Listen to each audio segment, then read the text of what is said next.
Welcome to the world of science fiction and forgotten worlds. Alien Universe. Don't forget to like, subscribe, and never miss a new story from this channel. No one remembered when the Beggar first appeared at Dock Ring 7, because people like her were easy to forget. She sat near the waste vents, where the air smelled of rust and chemicals. Even the cleaning drones changed their path, so they would not have to scan her. In a place where a single ship could cost more than a city, poverty was treated like a disease. And she looked like the worst kind. The day the galaxy started laughing at a human was the day he stopped walking. His name was Eli Ward, a cargo handler with grease on his sleeves and a broken patch on his boot. He had just finished a double shift moving ore crates, his stomach empty and his pay already spent on station taxes. When he passed the Beggar, she did not raise a hand, did not speak, did not even look up. But he heard it anyway, a sound so small it almost vanished under the noise of engines, the dry crack of someone trying to breathe through pain. One of them laughed, loud enough for the others to turn. "Careful, human," he called, his voice sharp with amusement. "That one carries half the plagues in the outer belt." Eli hesitated. He had heard the rumors, too.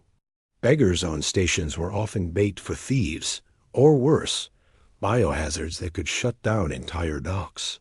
Helping her could cost him his job, maybe his access pass. But then she coughed again, and this time her hand slipped from beneath the cloak. It was not diseased. It was not rotting. It was simply shaking, as if she had not eaten in days. He reached into his pocket and found the only thing he had left, a wrapped nutrition bar, his dinner for the walk home. For a moment he stared at it, thinking about the long night ahead, about how hunger made sleep impossible. Then he crouched and placed it gently on the floor beside her. The laughter grew louder. "Look at him," someone shouted. "The human feeds the trash." A few passers-by stopped to record. He pushed the bar closer when she did not move, then took his canteen and set it beside. "The food. You should eat," he said quietly. "You won't last the night otherwise." For the first time, she reacted. Her head tilted, just slightly, as if the words were unfamiliar. Slowly, painfully, she reached for the bar. Her fingers brushed his glove, and Eli felt a sudden chill, not cold, not exactly, but heavy, like the moment before a storm. He almost pulled back, but he forced himself to stay still. She ate in small bites, like someone who had forgotten how. The water followed, one careful sip at a time. Around them, the crowd lost interest. The merchants drifted away, still laughing. The recording drones moved on, chasing brighter stories. Soon it was just the two of them, and the endless noise of the station. "You should find a clinic," Eli said. She did not answer. Instead, she lifted her head enough for him to see the darkness beneath the hood. Not a face, not. Yet just shadow, deep and unreadable. For a strange second, Eli had the feeling that he was the one being examined, weighed, measured in some way he could not understand. Then she spoke, her voice rough and quiet, each word slow, as if pulled from a long distance. "Why?" Eli blinked. "Why what?" It was such a simple question that it caught him off guard. He shrugged suddenly. "Embarrassed. Because you needed it," he said. "That's all." Even the faint tremor in her hands stopped. Eli shifted on his feet, uncomfortable under that unseen gaze. Lights flickered, just once. A brief, harmless glitch that happened all the time on old docks. But this time, the flicker spread, rippling down the corridor like a wave. Consoles went dark. Drones froze mid-air. For a heartbeat, the endless mechanical noise of the station dropped into silence. People looked around in confusion. Someone cursed. A security alarm tried to start and died halfway through. Eli glanced back. The Beggar was standing. He had. She moved slowly, but there was no weakness in it now, no shaking. The gray cloak hung straight, untouched by the recycled air that always tugged at loose fabric. For a moment, she seemed taller than she should have been, her shadow stretching across the deck in a way that did not match the station lights. Strange. Power fault, Eli muttered, more to himself than to her. But the lights did not return. Instead, a low hum filled the corridor, deep and distant, like engines waking far below the hull. Dock workers began checking their wrist panels, frowning when the screen stayed blank.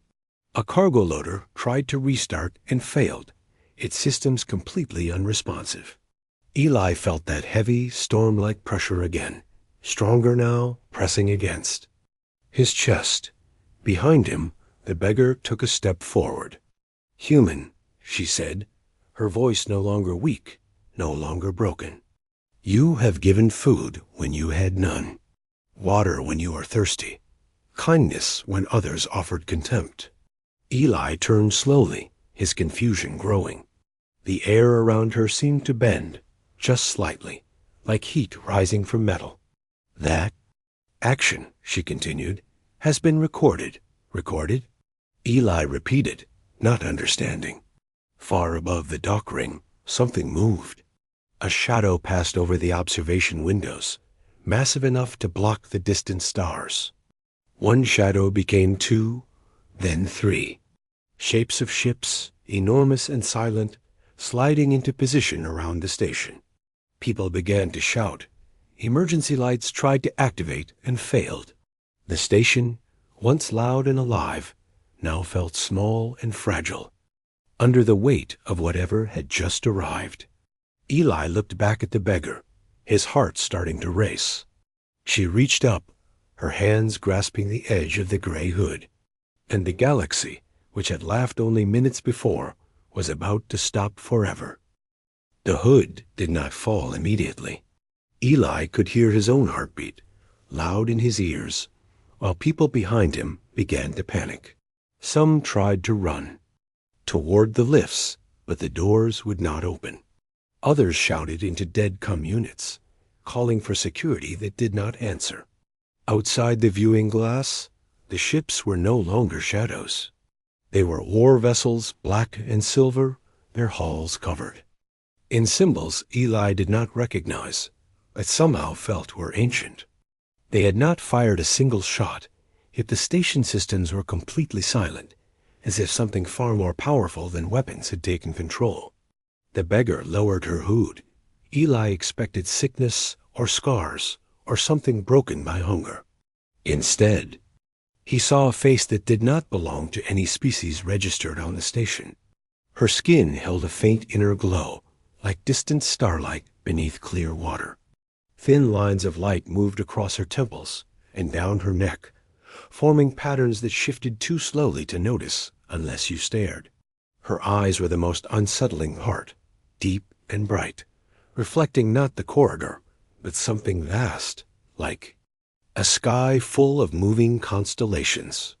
She looked neither weak nor poor now. She looked old in a way that had nothing to do with age. A man behind Eli gasped. Someone dropped a metal case, and the sound echoed through the powerless dock. "You should not stand so close." A merchant shouted at Eli, his earlier confidence gone. "Move away from it." Eli did not move. He could not. Not because he was afraid, but because the woman in front of him was still the same person he had given food to. The same trembling hands, now steady. The same quiet voice, now clear. "You are in danger," Eli said, the words leaving his mouth. Before he could stop them, "Those ships, they're here for you, aren't they?" She studied him, and for the first time there was something like curiosity in her expression. "They are here," she replied, "because they were summoned." A deep vibration passed through the deck. Signal, a pulse that seemed to travel through metal and bone alike. The great ships outside shifted, aligning themselves in perfect formation around the station. Smaller craft began to detach, moving toward the docking rings with precise, controlled motion. Panic spread. "They're boarding," someone screamed. "We're being invaded." Security teams tried to form lines, but their weapons would not power on. The station governor's voice attempted to broadcast over the emergency channel, only to dissolve into static. Traders who had laughed minutes earlier now pushed and shoved, desperate to escape a dock that had no exits. Eli looked back at the woman. "You need to hide," he said. "Whatever you are, they want you. I can help you get to the maintenance shafts. There's a route they won't scan." A faint change crossed her face. Not surprise, exactly. Something softer. "You would assist me again," she said. "Even now?" "Of course," Eli answered, frustration rising in his voice. "This isn't about species or status. You're in trouble." The hum in the corridor grew stronger. At the far end, a line of light appeared in the air, vertical and perfectly straight. It widened without a sound, opening into a doorway that had not existed seconds before. Through it stepped figures in dark armor, their movements synchronized, their helmets shaped like smooth mirrors that reflected the powerless station. They did not raise weapons. They did not rush forward. They simply walked, and the crowd parted before them, fear stronger than any command. A staff that glowed at the tip, not like a blade, but like a signal beacon. As they moved, the lights along the corridor flickered back to life, but only in their path, as if the station itself was obeying them. Eli felt his throat go dry. "Okay," he whispered. "That's not good." The armored figures stopped. Then, in perfect unison, they lowered their staffs and dropped to one knee. The entire dock went silent. One of them removed their helmet. Beneath it was a face marked with the same faint lines of light that traced the woman's skin, though far dimmer. The figure bowed their head deeply. "We have searched across 12 sectors," the armored one said, their voice echoing with mechanical clarity. "Your absence has left the throne unguarded," the armored figure continued. "The empire fractures. The houses prepare for war. The fleets await your command." Murmurs rippled through the crowd. The word empire carried weight in any language, and no one on that dock belonged to one powerful enough to send fleets like the ones outside. Eli looked from the kneeling soldiers to the woman he had thought was a beggar. "Wait," he said, his voice barely working. They're talking to you?" She did not answer immediately. Her gaze was still fixed on Eli, not on the soldiers, not on the ships, not on the terrified crowd. "You offered assistance," she said quietly, "without knowledge of consequence." "That's not important right now," Eli replied. "If they're here to take you somewhere you don't want to go, we can still—" "They are not taking me," she interrupted gently. "They are waiting." Another vibration passed through the station, stronger this time. Through the viewport, the massive ships began to power their weapons, not aiming at the station, but outward, forming a defensive perimeter. Smaller civilian vessels in nearby space were being guided away, escorted by fighters that moved with silent precision. On every functioning screen along the corridor, a single symbol appeared, the same shifting pattern of light that marked the woman's skin. Recognition spread like a shockwave. Some fell to their knees. Others backed away, pressing themselves against the walls. The merchants who had laughed earlier now stared in horror, their faces pale. Eli swallowed hard. What are you?" he asked. For the first time, she turned from him and looked at the kneeling soldiers. The air seemed to grow heavier, filled with a quiet power that made even the armored figures bow lower. Then she spoke, her voice carrying through the entire dock, through the restored lights, through the silent ships beyond the glass. "I am the one they abandoned," she said, "the one they sought to erase. The soldiers lowered their heads even further. I am the last bearer of the Imperial line. Eli felt the words like a physical force. And I have been, she finished, glancing back at him, a beggar on your station. The galaxy had not stopped laughing yet, but it was very close. The word spread through the dock faster than any alarm. Imperial line. Even worlds that had never seen the Empire knew the name from history feeds and trade warnings. It was a power older than most star maps, a rule that had once kept entire sectors at peace. And now its last heir had been sitting beside a waste vent, wrapped in torn cloth, ignored by everyone except one tired human. Eli felt suddenly aware of the grease on his hands, the worn fabric of his uniform, the empty space in his pocket where his last meal had been. You're telling me, he said slowly, that the most powerful person in the galaxy was starving. On Dock Ring 7? The armored soldiers did not react, but a faint shift passed through their formation, as if the truth of that statement was heavier than any accusation. She looked at him again, and this time there was something like regret in her eyes. Power, she said, does not always travel with protection. My own houses feared what I represented. They erased my escorts, destroyed my signals, and cast me into the outer systems. If I revealed myself too soon, they would have found me before loyalty could. Eli glanced at the soldiers. So these ones are loyal? They are what remains. She answered. Fragments of fleets, commanders who refused to purge, machines that still recognized my genetic command. They searched in silence, so the traitors would not detect them. One of the kneeling figures raised their heads slightly. We arrived moments before the local authorities attempted to sell your location, the soldier said. Your presence had been flagged as an unidentified life form. A bounty was being prepared. A cold wave moved through the watching crowd. The merchants who had mocked Eli stepped backward, trying to disappear into the mass of bodies. Eli's jaw tightened. So if I hadn't stopped, he said quietly, someone else would have sold her? Yes, the soldier replied without emotion. So if I hadn't stopped, he said quietly, someone else would have sold her? Yes, the soldier replied without emotion. For a moment, anger pushed aside Eli's fear. He looked at the crowd, at the same faces that had laughed when he offered food. Now they would not meet his eyes. She needed help, he said, more to himself than to anyone else. The woman stepped closer to him. The glow beneath her skin was brighter now, the shifting patterns forming clearer shapes, like symbols of authority written in light. You saw a person, she said, not an opportunity, not a threat. That distinction has value beyond any currency used on this station. Around them, the soldiers rose from their kneel, but their heads remained bowed.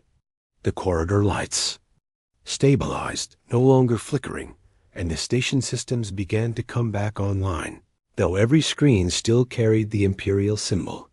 From above, a calm voice filled the air, transmitted through every speaker at once. This station is now under temporary Imperial protection. No harm will come to its inhabitants. All hostile signals have been neutralized. The panic began to fade, replaced by stunned silence. Eli rubbed the back of his neck. Protection, he repeated. That's good, I guess. You do not sound relieved, she observed. I'm trying to process the part where warships appeared. Because I shared a nutrition bar, he admitted.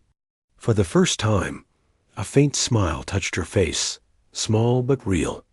Cause and effect are rarely proportional, she said. A senior officer stepped forward from the armored line and extended a small device. It projected a map of surrounding sectors filled with red markers that pulsed like warning lights. The rival houses mobilize, the officer reported. They believe you dead. Once they learn otherwise, they will converge. The smile vanished. The weight returned. Then the Empire stands on the edge of civil war, she said. Yes, the officer confirmed. The word war moved through the crowd like a shadow. Traders began to whisper about escape routes and closed borders. Dock workers checked their ships, suddenly desperate to leave a place that had become the center of something far too large. Eli looked at her, at the soldiers, at the map full of red. I am going. To stop them, she replied. If I do not, billions will be forced to choose sides, and most will not survive the choice. She turned fully toward him, and the noise of the dock seemed to fade again, as if the moment existed outside the rest of the station. You offered aid without expectation, she said. You treated me as equal when I possessed nothing. That action has altered the course of events. Eli raised an eyebrow. I gave you a snack, he said. I didn't rewrite galactic politics. Kindness is a catalyst, she answered. It changes decisions, which change outcomes. The officer lowered the map. We must depart immediately, they urged. Your flagship awaits. The loyal houses prepare to declare. She did not move. Instead, she asked Eli a question, so unexpected that it silenced even the soldiers. Human, she said, will you come with us? Eli stared at her, certain he had heard wrong. Come with you? On that? He gestured toward the massive ships beyond the glass. You have no rank, she continued, no fleet, no title. Yet your judgment has proven more stable than that of my advisors. I require such perspective. I move cargo for a living, Eli said. I barely passed station exams. Precisely, she replied. The dock waited. The soldiers waited. Even the distant ships seemed to hold position for his answer. Out at the life he understood, simple and small and safe. Then he looked at the map, still glowing in the officer's hand, full of red markers that meant war. You're serious, he said. I am, she answered. The galaxy had mocked a human for helping a beggar. Now that same human was being asked to stand beside an empire. For a long moment, no one spoke. The smoke from the burned cargo loaders drifted across the dock, the only movement in a corridor that had seen laughter, panic, and now something close to awe. Eli lay on his back, staring at the ceiling lights. That had finally stabilized, his ears ringing, his chest aching from the impact. He was alive. That was the first surprise. The second was the sound of boots approaching, not in a rush, not in alarm, but in a measured, respectful pace. The armored soldiers stopped a few steps away. Then, one by one, they lowered themselves to one knee again. This time not for the imperial air, but for him. Eli pushed himself up on his elbows. Okay, he said weakly. That's really not necessary. The officer removed their helmet, their expression no longer distant and formal, but openly reverent. I direct sovereign command, they said. You have been entered into imperial record. Your actions prevented the destruction of this station, preserved civilian life, and restored lawful authority. Such a title has never been granted to a non-citizen species. I didn't do it for a title, Eli muttered, trying to stand, and failing halfway. We know, the officer replied. That is precisely why it was given. A pair of medical drones moved in, scanning him, sealing the worst of his burns with cool bursts of light. Around them, the civilians who had once mocked him watched in silence. Some looked ashamed. Others looked as if they were seeing a human for the first time. The woman stepped forward. Without the hood, without the illusion of weakness, she seemed even more distant than before, a figure shaped by duty and history. Yet when she reached Eli, she knelt so that her eyes were level with his. You altered the outcome, she said softly. Not with power, but with choice. Eli gave a tired smile. I just didn't want anyone to die. That is the foundation of every stable empire, she replied. a principle my houses forgot. Beyond the viewport, the enemy ships remained frozen, their weapons disabled by her command. Imperial vessels moved in carefully, securing them without firing a single shot. A war that would have begun with fire ended in silence. On the station, feeds. The story was already spreading. Footage of Eli offering the nutrition bar, the laughter, the reveal, the battle that never happened. Across dozens of worlds, people watched a human cargo worker stand beside an heir of a fallen throne. The merchants who had mocked him earlier finally approached, their confidence gone. One of them tried to speak, then stopped, unable to find words that could undo what had been said. Eli looked at them, then simply nodded once, not in forgiveness, not in anger, just in acknowledgement. It was enough to send them retreating, more uncomfortable with kindness than they had ever been with. Shame. You asked me to come with you, Eli said, turning back to her. Is that offer still active? It was never a command, she answered. It was a request. He glanced around the dock, at the place where he had spent years moving crates and counting shifts. It suddenly felt smaller than it ever had before, not because it had changed, but because he had. I don't know anything about ruling, he admitted. Nor do I, fully, she said. That is why we will rebuild it differently. He studied her face, searching for the distant ruler, the untouchable monarch. Instead, he saw the same person who had asked him, in a broken voice, why he had helped. On one condition, Eli sighed. She tilted her head slightly. Stated. No more empires that forget what hunger feels like, he said. No more leaders who walk past people like they're trash. If I'm going to help you, that has to be the first rule. For a moment, the weight of generations seemed to rest on her shoulders. Then she stood and extended her hand to him, not as a ruler to a subject, but as an equal. Agreed, she said. He took her hand, and the soldiers around them rose, not in ceremony, but in recognition.